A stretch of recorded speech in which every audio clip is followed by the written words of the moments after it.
With plans revealed and more, this is Pro Wrestling Central. My name is John, and you're watching the Wrestling Report.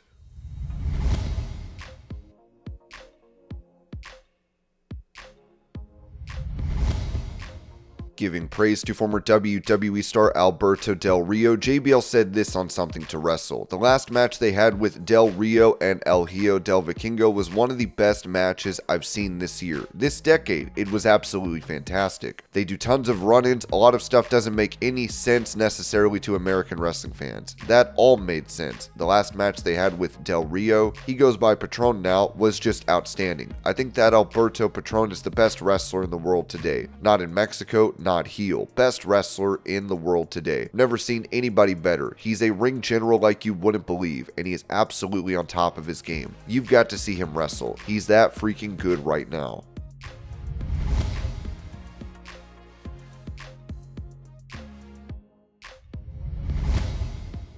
Speaking about how well he did financially after his exit from WWE, MOJO RAWLEY said this to Shaq Wrestling. On a personal level, I think it took me 3, maybe 4 months before I made more money than in my best year with WWE. And I kind of couldn't believe that. You know, it was pretty insane that I had spent a decade with this company, building up my brand and my equity in the company, and it didn't take that long to be able to monetize my brand, MOJO, and stay hyped outside of wrestling. Then we started looking at some of our other talent, especially as Paragon started growing into what it is now. In the beginning, we focused more on third-party brand deals, sponsorships, and endorsements, things like that. But at this point, we are handling long-term contracts with WWE, AEW, TNA, New Japan, pretty much all of them. We are working with the indies, organizing autograph signings, and still doing third-party brand deals. We've placed talent in movies, commercials, and TV shows.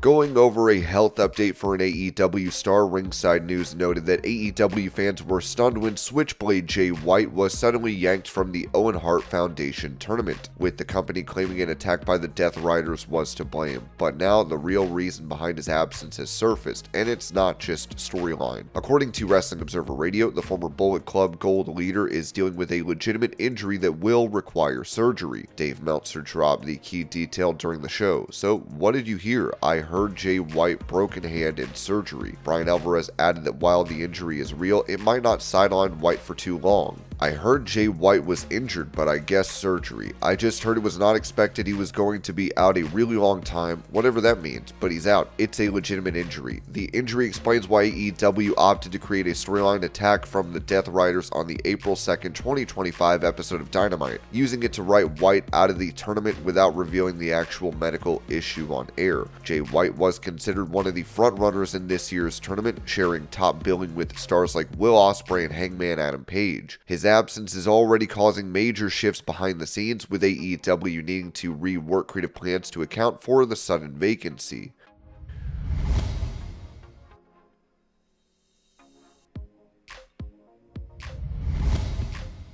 Mentioning why he feels his brother Dustin Rhodes deserves to be in the WWE Hall of Fame, Cody Rhodes told Fox News, and I've oftentimes said my brother. I feel like he had more of an important role in the Attitude Era and moving forward, and I think he's extremely talented. I think I'd like to see that not just because I believe he deserves it, which he does, but I'd love to see the family just more added. The Hall of Fame doesn't mean the same to everybody, if that makes any sense. To my family, the Hall of Fame is the thing. The title and then the Hall of Fame.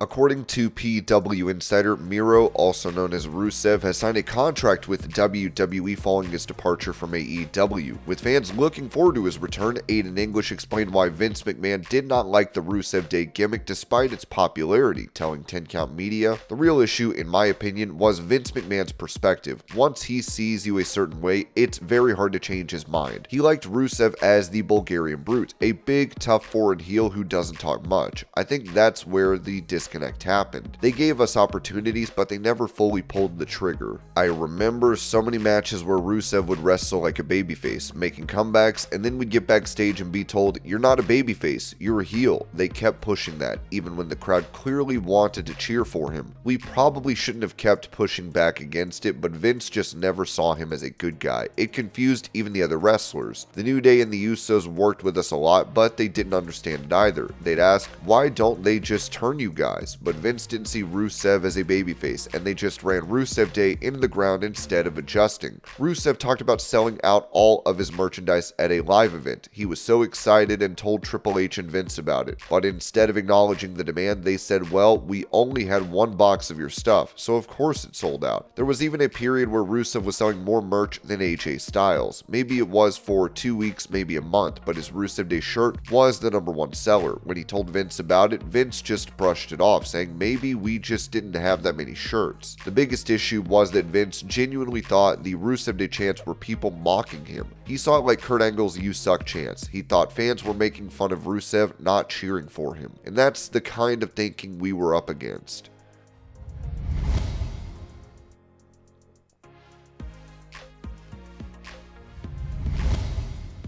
As Rusev is on his way back to WWE, this was said regarding his wife Lana also returning to the promotion, with Ringside News writing, Miro is officially back in the WWE system, but fans hoping for a full-on Rusev Day reunion might want to hold off on the celebration, because CJ Perry, aka Lana, isn't coming with him. PW Insider confirmed earlier this week that Miro, formerly known as Rusev, spent most of the day at WWE headquarters in Stamford, Connecticut, where he finalized a new deal with the company. While it's still unclear when he'll make his on-screen return, his signing marks a full circle moment for the former United States champion after his AEW run ended earlier this year. However, during Wrestling Observer Radio, Dave Meltzer provided a key update fans were waiting for. Lana wasn't at the meeting, and she's not expected to return at all. Yeah, Miro signed. CJ did not sign and was not there, Meltzer stated. Basically, when asking, I was given the impression that she would not be back. You never know for sure, but she did not sign, and he did. Lana hasn't wrestled since May 31st, 2021 during WWE's Thunderdome era, and was released 2 days later. After leaving WWE, she made her AEW debut at All Out 2023, managing Miro and later Andrade El Idolo, only to turn on Andrade at World's End, in what turned out to be her final appearance for the company. She confirmed her AEW exit in July 2024. With Miro back in WWE and Perry seemingly staying out of the picture for now, the return of the full Rusev Day act doesn't appear to be in the cards. Still, fans are already speculating what this new solo chapter will look like for the Bulgarian Brute.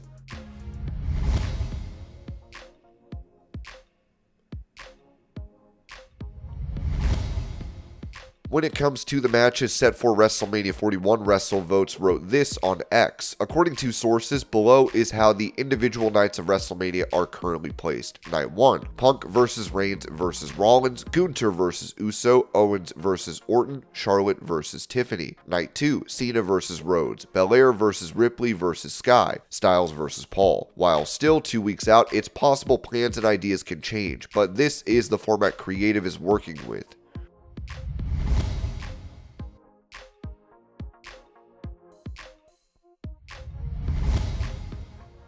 Addressing news of his brother Rey Fenix joining WWE, Penta said this to WWE Deutschland. Finally, the best wrestler in the world comes to the best company in the world.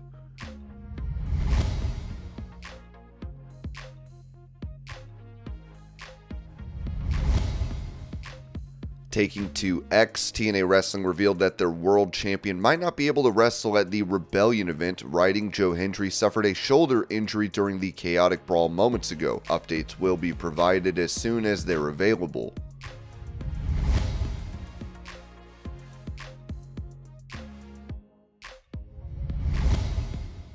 Asked about a potential dream match for her at WrestleMania, Liv Morgan told Kel Now, it is Dominic Mysterio and I versus CM Punk and AJ Lee. That would be fire, right? I know, so good.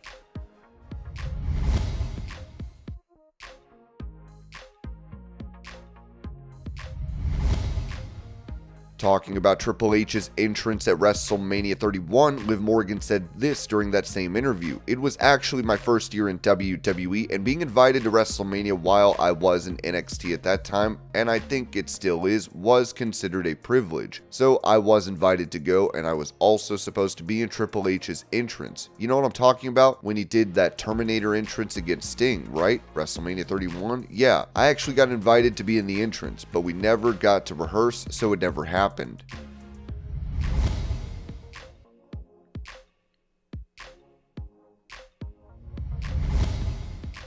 Giving his thoughts on being set for the main event of Night 1 of WrestleMania, CM Punk told WWE Deutschland, "I'm excited. WrestleMania is 2 nights now, so I think it's more opportunity for people to experience the rare air of a main event. Roman Reigns and Seth Rollins are 2 guys that I helped kind of get here to the main roster many moons ago. It's gonna be special to show them that, you know, kind of daddy's back thing. CM Punk's back, so you're still right here. I'm still up here." He then said this about the reception Cody Rhodes gets from fans: "I'm just an old softie now, you know, I've known Cody for 20 years. I see Cody come out and his song, and I watch him bounce back and forth from aisle to aisle, greeting little boys, little girls, grown-ass men, grandmas, grandpa. They love him."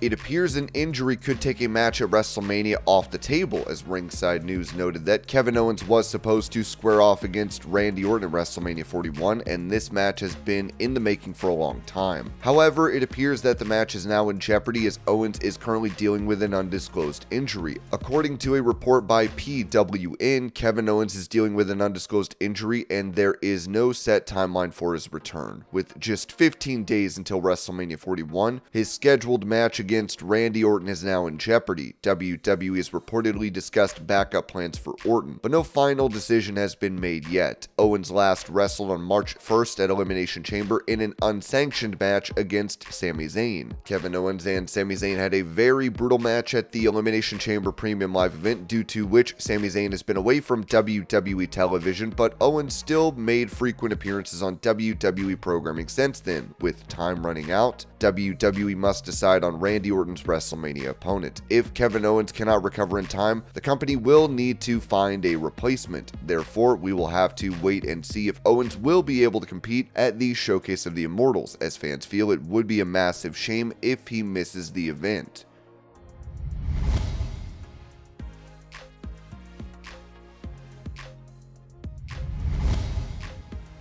When it comes to a match that could be added to WrestleMania, Ringside News wrote that WrestleMania 41's match card is shaping up fast, and while WWE has officially confirmed the marquee main events for both nights, Roman Reigns vs. Seth Rollins vs. CM Punk for Night 1, and Cody Rhodes vs. John Cena for Night 2, some big bouts are still under wraps. According to the Wrestling Observer newsletter, WWE is reportedly planning a major multi-team match for the SmackDown Tag Team titles, with the Street Profits set to defend the gold. Dave Meltzer noted, "The expectation is a multi-team for the SmackDown tag titles, with the Street Profits defending. Possible, if not probable, teams are Pretty Deadly, Los Garzas, Motor City Machine Guns, and DIY. As of now, this match hasn't been officially announced by WWE, but if it goes through, it'll be a major showcase for tag team wrestling on the grandest stage of them all. The Street Profits have been holding it down as champs, but this kind of lineup puts their titles in serious jeopardy. Adding the Motor City Machine Guns, who recently made their WWE debut, into the mix alongside established acts like DIY and fan favorite duos like Pretty Deadly and Los Garzas, make this one of the sleeper picks for match of the weekend." And this was your pro wrestling news update. I hope you're all having a great day. Thank you so much for watching, and I will see y'all later.